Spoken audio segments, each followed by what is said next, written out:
confesso que este é um dos meus reis favoritos.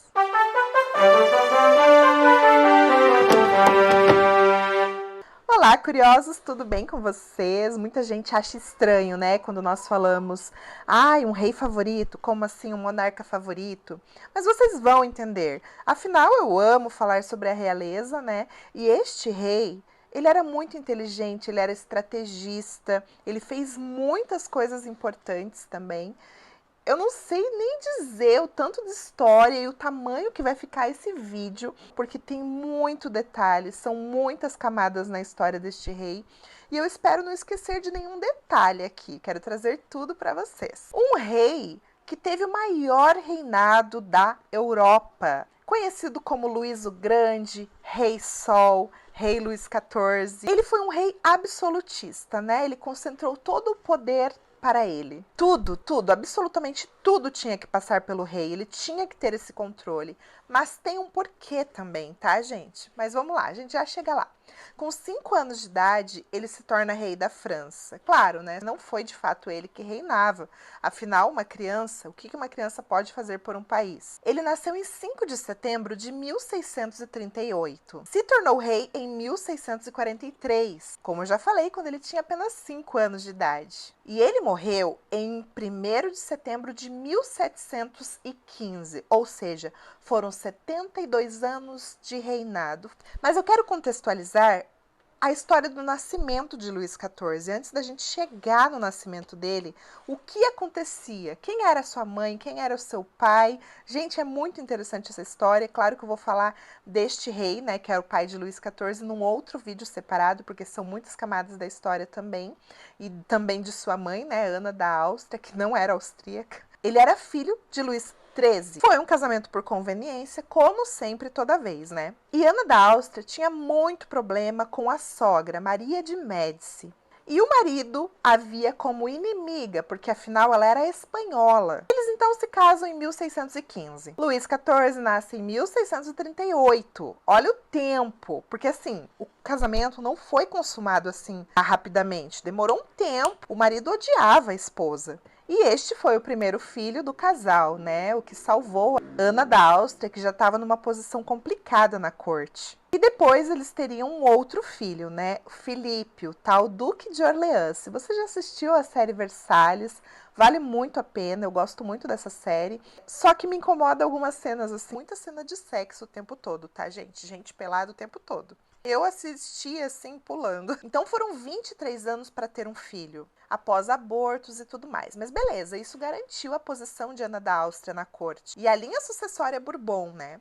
E Felipe, que nasceu depois, como você já deve ter visto na série, ele é homossexual, ele usa vestido, ele é todo assim. Ele foi criado na vida real como uma menina, porque o sonho de Ana da Áustria era ter uma menina. Afinal, ela já tinha um menino, né? O sucessor do trono, estava ok. E ela queria ter uma menina. E isso não aconteceu. Então, ela criou o Felipe, o Duque de Orleans, como menina. E também ensinou ele desde sempre a ser submisso ao irmão, que é o futuro Luís XIV.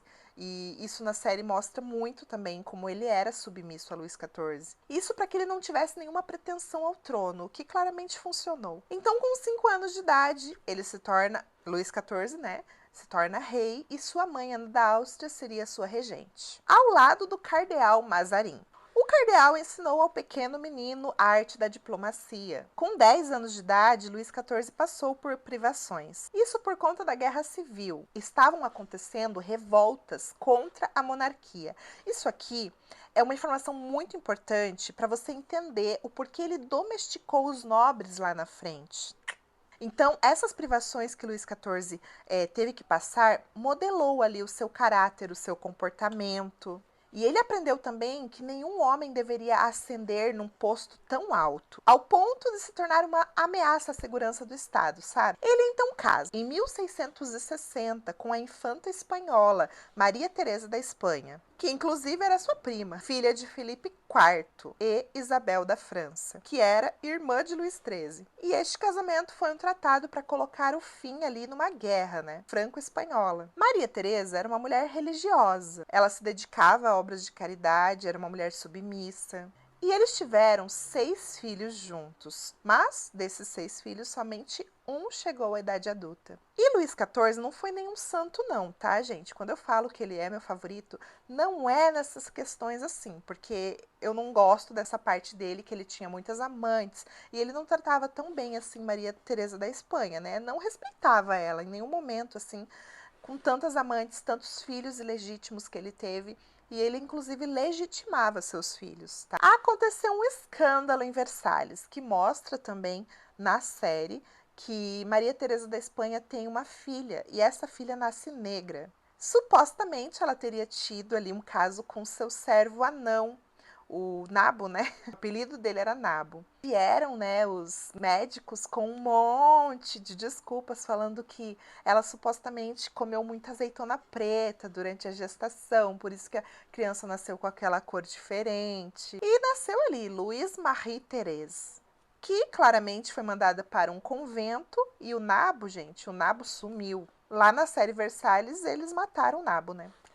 A rainha não foi morta, não foi decapitada, mas se o marido dela fosse outro, um chamado Tóxico por aí, o destino dela teria sido bem diferente. Esse foi só um dos escândalos de Versalhes, tá? Aconteceram vários outros. Quem garante que aquela menina realmente era filha da rainha, não sei o quê?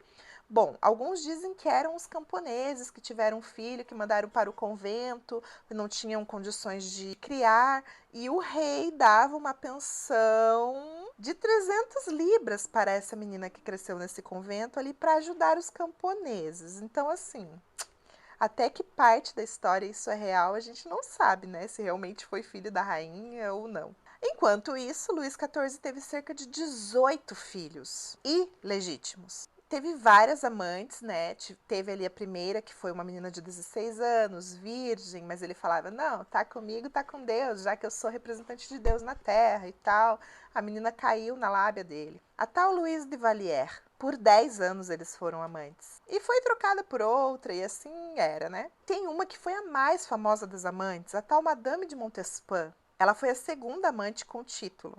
Essa se envolveu no tal caso dos venenos, que foi outro escândalo na corte de Versalhes. Também preciso fazer um vídeo só disso, porque é um assunto bem extenso. Mas, resumidamente, uma galera na corte começa a morrer envenenada. No fim, o nome de Montespan estava numa lista de pessoas que compravam o veneno. E envolvida com feitiçaria também. Daí muitos acreditaram que ela enfeitiçava o rei para que o rei tivesse olhos somente para ela e tal. Com esse suposto envolvimento de Montespan, nesse caso de venenos, o rei logo se afastou dela. Ele não queria ter o nome dele envolvido com Montespan, que estava envolvido no caso dos venenos. E ela teve 7 filhos com o rei e 13 anos no papel de amante. Entra uma outra figura aqui que eu tenho que falar mais pra frente dela, mas os filhos de Montespan tinham uma babá, a Madame de Maintenon, e essa, gente, conquistou o coração do rei. A gente já chega lá. Tá? E o governo de Luís XIV? Bom, era um governo absolutista, como eu já falei.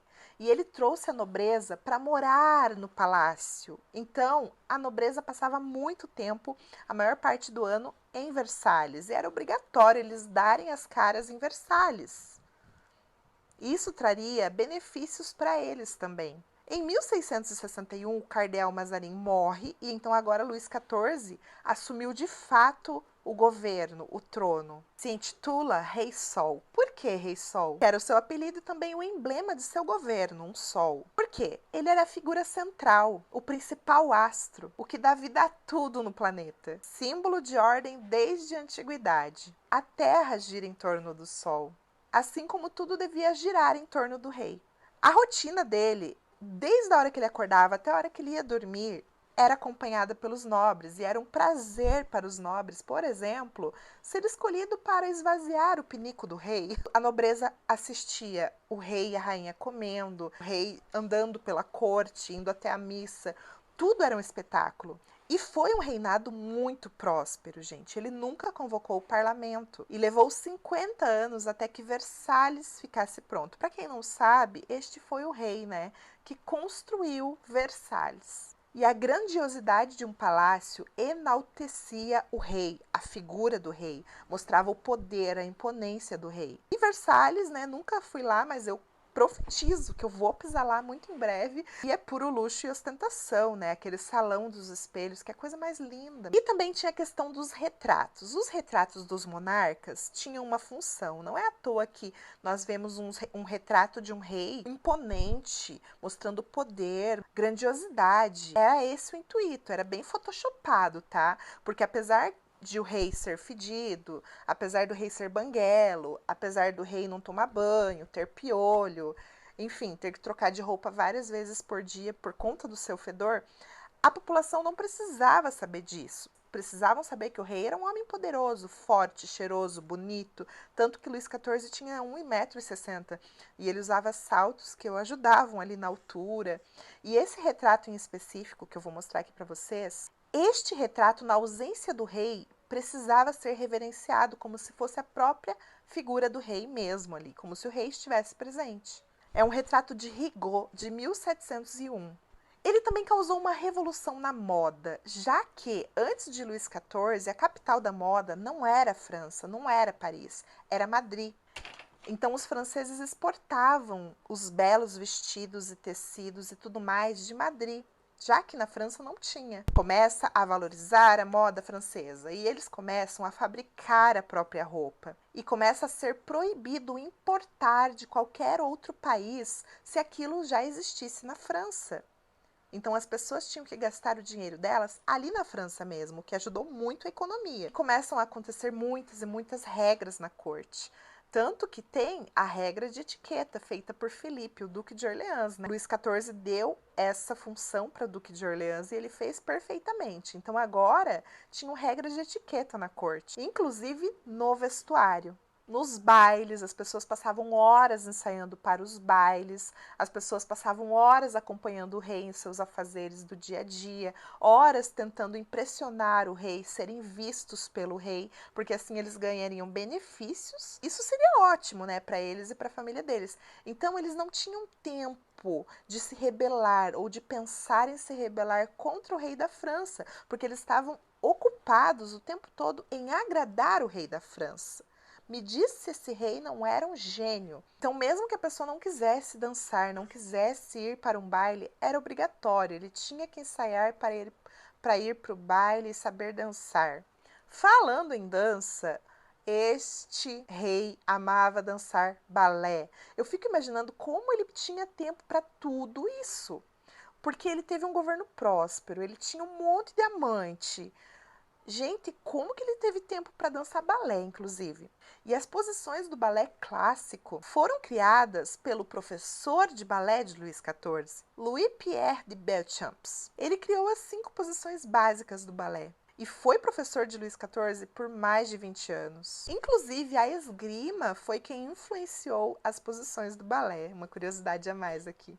Os nobres estavam sendo domesticados na corte. Aí tem alguns fatos contraditórios, né? Alguns dizem, inclusive, que não foi Luís XIV que inventou isso, não, que isso é balela. Vamos lá para essa história. Que teria sido Luís XIV que teria decidido que as mulheres dariam à luz deitadas, porque até então as mulheres davam à luz de cócoras, né? Que era menos doloroso, era mais fácil. Mas ele queria ver o nascimento de seus filhos legítimos e ilegítimos. Então ele falou: não, agora a rainha vai dar à luz deitada.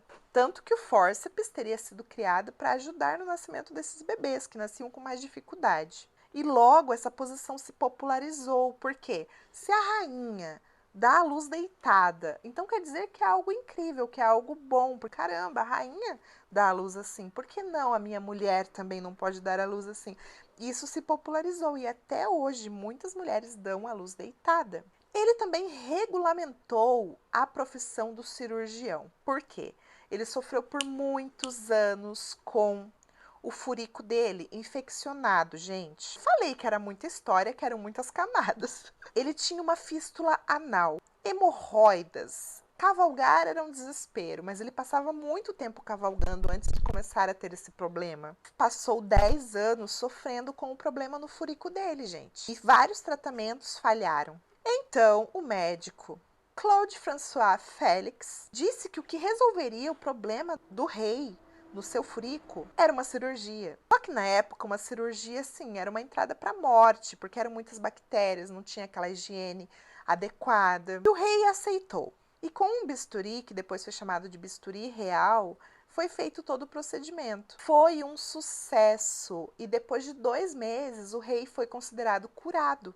Ele recompensou muito bem o cirurgião, com 300 mil libras, um título de nobreza, uma propriedade, e veio assim também o reconhecimento real para os cirurgiões, né? Eles começam então a ganhar prestígio. E Luís XV, que é o bisneto de Luís XIV, sucedeu Luís XIV, fundou a Real Academia de Cirurgia da França, onde tem um retrato desse cirurgião que operou o furico do rei e diz: o primeiro cirurgião de Luís XIV.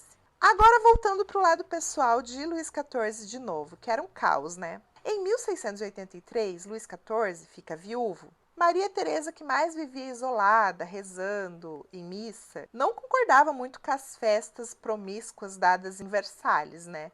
Então ela sempre estava mais quietinha na dela.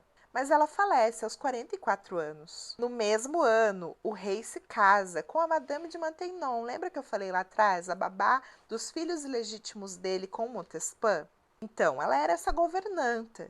E ela era sincera, ela era doce. E ela ouvia o rei, ouvia e queria saber de fato quem era a pessoa de Luís XIV, não ele como rei, sabe?